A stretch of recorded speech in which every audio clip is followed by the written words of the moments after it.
আসসালামু আলাইকুম ভিউয়ার্স, কেমন আছেন সবাই? আপনাদেরকে আবার স্বাগতম জানাচ্ছি আমার নতুন আরো একটি ভিডিওতে। আজকে আমাদের স্টুডিওতে চলে এসেছে SK750 যে মাইক্রোফোনটি রয়েছে সেই SK750 মাইক্রোফোন। তো আমাদের চ্যানেলে কিন্তু ইতিপূর্বে SX9, BM100FX এবং K35 মাইক্রোফোনের রিভিউ রয়েছে। যারা দেখেননি তারা কিন্তু চাইলে দেখে আসতে পারেন। তো সেই ধারাবাহিকতায় আজকে কিন্তু আমরা রিভিউ করব এই SK750 যে মাইক্রোফোনটি রয়েছে সেই SK750 মাইক্রোফোনটির। তো কথা না বাড়িয়ে চলুন ভিডিও শুরু করা যাক। যদি আমাদের ভিডিওটি ভালো লেগে থাকে তাহলে অবশ্যই লাইক দিতে ভুলবেন না, কমেন্ট করে জানিয়ে দেবেন আপনার মূল্যবান মতামত এবং সাবস্ক্রাইব করে পাশে আসা বেল আইকনটি বাজিয়ে দেবেন পরবর্তী আপডেট সবার আগে পাওয়ার জন্য। ফিরে আসছি ইন্ট্রোর পর।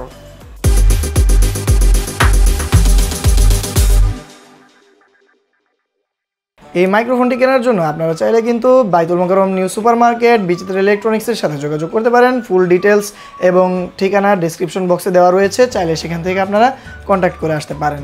তো চলুন এর আনবক্সিং দেখে নেওয়া যাক। বক্সটিকে ওপেন করার পরে আপনারা প্রথমেই পেয়ে যাবেন এর মধ্যে একটি রিসিভার এবং দুইটি ট্রান্সমিটার। তো দুইটি ট্রান্সমিটারের পাশে দেখতে পাবেন একটি রয়েছে অন বাটন, একটি হচ্ছে সেট বাটন এবং পাশে আরও দুটি রয়েছে ভলিউম আপ এবং ডাউন বাটন। এছাড়াও আপনারা পাশাপাশি পেয়ে যাবেন এর সাথে দুইটি কেবল, একটি হচ্ছে টিআরএস কেবল এবং আরেকটি হচ্ছে টিআরএস টু টিআরআরএস কেবল। তো টিআরএস টু টিআরএস যে কেবলটি রয়েছে এটি হচ্ছে আপনাদের ক্যামেরা ইউজ করতে হয় এবং টিআরএস টু টিআরআরএস যে কেবলটি রয়েছে এটি হচ্ছে মূলত মোবাইলের জন্য। আর এর সাথে আপনারা পেয়ে যাবেন আরও একটি ইউএসবি কেবল, যেটির মাধ্যমে আপনারা কিন্তু সরাসরি 10 ওয়াটের চার্জার দিয়ে তিনটি ডিভাইস একসাথে চার্জ করতে পারবেন। এবং এর পাশাপাশি আপনারা পেয়ে যাবেন মাইক্রোফোনে ইউজ করার জন্য দুইটি ডেড ক্যাট, যার মাধ্যমে কিন্তু বাতাসের নয়েজ ইজিলি রিমুভ করা যাবে এবং এর সাথে পেয়ে যাবেন একটি ইউজার ম্যানুয়াল। তো এই ছিল এর আনবক্সিং। যদি আমরা ডিজাইন এবং বিল্ড কোয়ালিটি নিয়ে কিছু বলতে চাই, এটি কিন্তু সম্পূর্ণ প্লাস্টিক মেড। তো প্লাস্টিক মেড হিসাবে এটি কিন্তু যথেষ্ট ভালো কোয়ালিটি বলে আমার কাছে মনে হয়েছে। আমরা যদি রোড ওয়্যারলেস গো টু এর সাথে এর কম্পেয়ার করি তাহলে কিন্তু দেখতে পাবেন এটি কিছুটা সামান্য মোটা বলে আমার কাছে মনে হয়েছে। তো ওভারঅল আমার কাছে এর ডিজাইন কোয়ালিটি ভালো লেগেছে। এর উপরে রয়েছে দুইটি এলইডি ইন্ডিকেটর, একটি হচ্ছে ব্যাটারি এবং আরেকটি হচ্ছে কানেকশনের। এর কানেক্টিভিটির কথা যদি আমরা বলতে যাই, এখানে যে পাওয়ার বাটন রয়েছে সেই পাওয়ার বাটনটি 2 থেকে 3 সেকেন্ড চেপে ধরলেই কিন্তু পাওয়ার অন হয়ে যাবে এবং RX এবং TX এর সাথে এটি কিন্তু অটোমেটিক পেয়ার হয়ে যাবে। এখানে কিন্তু আপনাদের দুইটি ট্রান্সমিটারের জন্য আলাদা আলাদা কোনো মোড দেওয়া নেই, আপনারা দুইটি চালু করলেই দুইটি কিন্তু অটোমেটিক কানেক্ট হয়ে যাবে। রিসিভার প্রান্তে রয়েছে ব্লু এবং রেড এলইডি। তো আর ট্রান্সমিটার যে প্রান্তটি রয়েছে সেই ট্রান্সমিটার প্রান্তে একটিতে রয়েছে রেড এলইডি এবং আরেকটিতে রয়েছে ব্লু এলইডি। যেটিতে রেড এলইডি রয়েছে সেই রেড এলইডিটি হচ্ছে গ্রুপ এ, আর যেটিতে রয়েছে ব্লু এলইডি সেটি হচ্ছে গ্রুপ বি।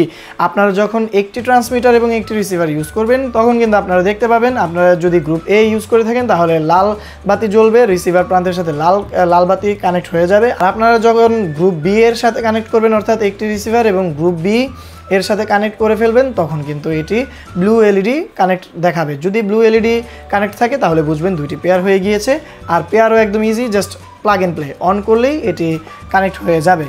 আর যদি আপনারা দুইটি ট্রান্সমিটার এবং একটি রিসিভার একসাথে ইউজ করতে চান তাহলে দেখবেন আপনাদের যে রিসিভার প্রান্তটি রয়েছে অর্থাৎ যেটি ক্যামেরাতে থাকবে সেটিতে কিন্তু ব্লু এবং রেড এলইডি একসাথে মিলে একটা বেগুনি রঙের আকার ধারণ করবে, তখন বুঝবেন যে আপনাদের দুইটি ট্রান্সমিটার একসাথে কানেক্ট রয়েছে।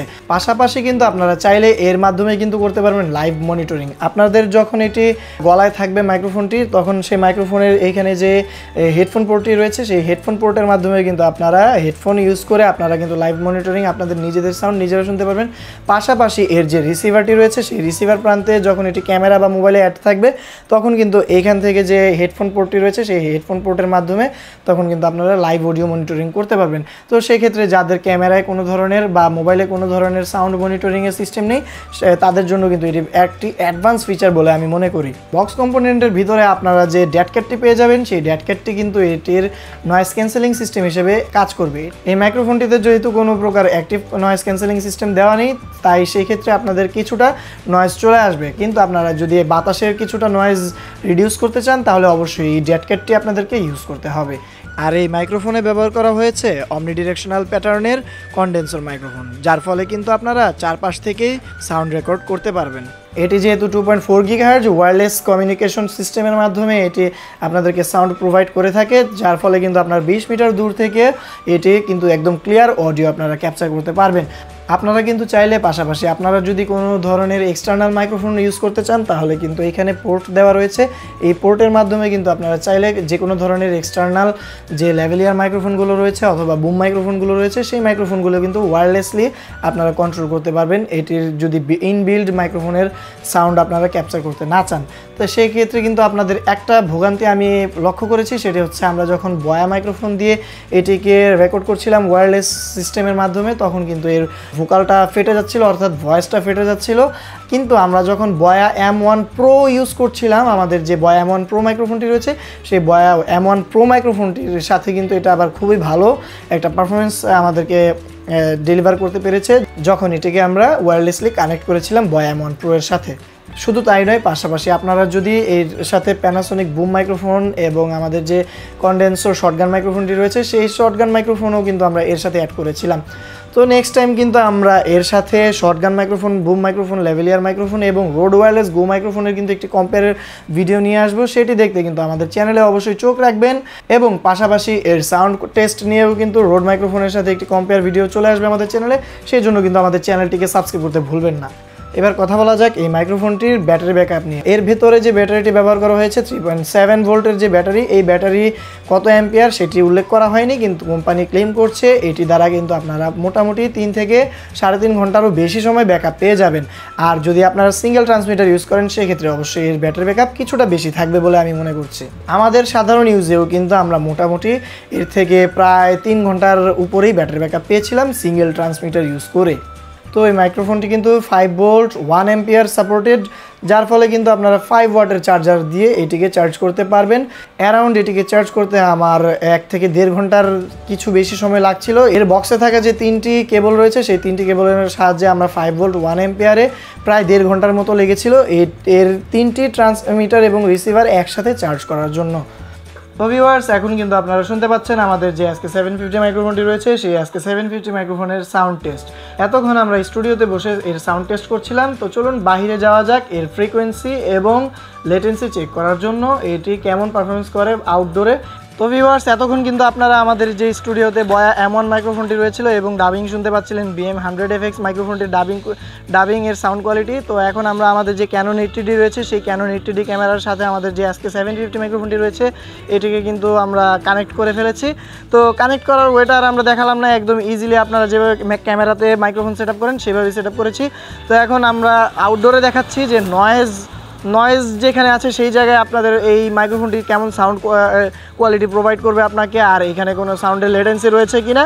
আমরা কিন্তু ভালোই ডিস্টেন্সের মধ্যে রয়েছে, এখান থেকে প্রায় আমরা 5 থেকে 7 ফিটের মতো দূরত্বের মধ্যে রয়েছি।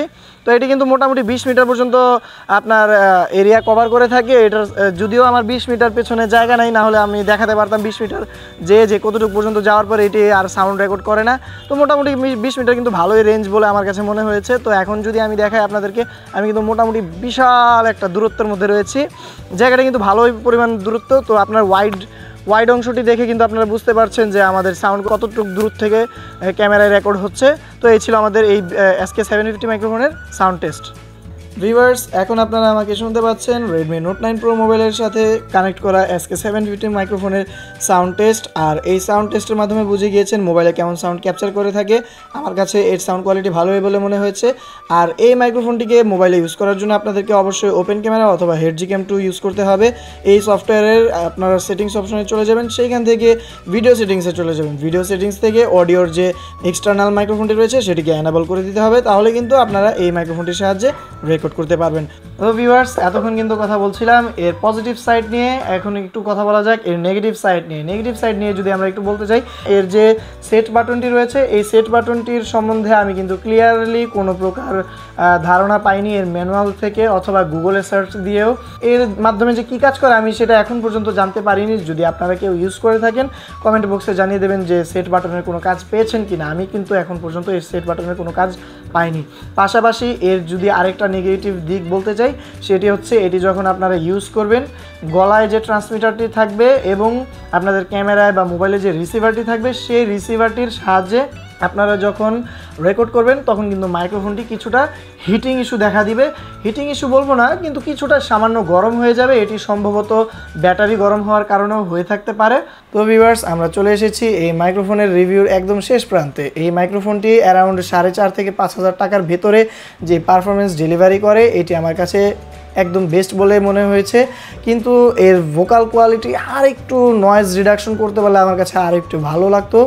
আর যেহেতু এর ভিতরে নয়েজ ক্যান্সেলিং সিস্টেম দেওয়া নেই, তো আমি অবশ্যই এর মার্কিং করব 10-এ 8।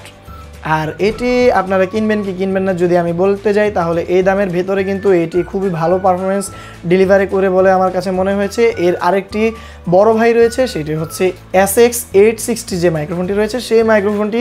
তো ওই মাইক্রোফোনটি আমি ক্রয় করিনি, কারণ ওই মাইক্রোফোনের ভিতরে কিন্তু আপনাদের লাইভ মনিটরিংয়ের যে সিস্টেমটি রয়েছে সেই সিস্টেমটি ছিল টাইপ-সি পোর্টের মাধ্যমে।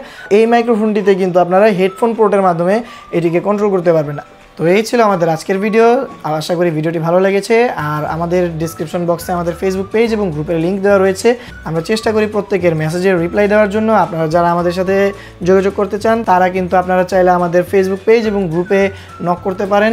আমি অবশ্যই সবসময় চেষ্টা করি সকলের রিপ্লাই দেওয়ার জন্য। তো এই ছিল আমাদের আজকের ভিডিও। যদি ভিডিওটি ভালো লেগে থাকে তাহলে অবশ্যই লাইক দিতে ভুলবেন না, কমেন্ট করে জানিয়ে দেবেন আপনার মূল্যবান মতামত। আর নেক্সটে কী ধরনের ভিডিও নিয়ে আমরা হাজির হতে পারি সেটিও কিন্তু আপনারা চাইলে আমাদের কমেন্ট বক্সে জানিয়ে দিতে পারেন। তো আমি এখানেই বিদায় নিচ্ছি। আমি জয়, আল্লাহ হাফেজ, আসসালামু আলাইকুম।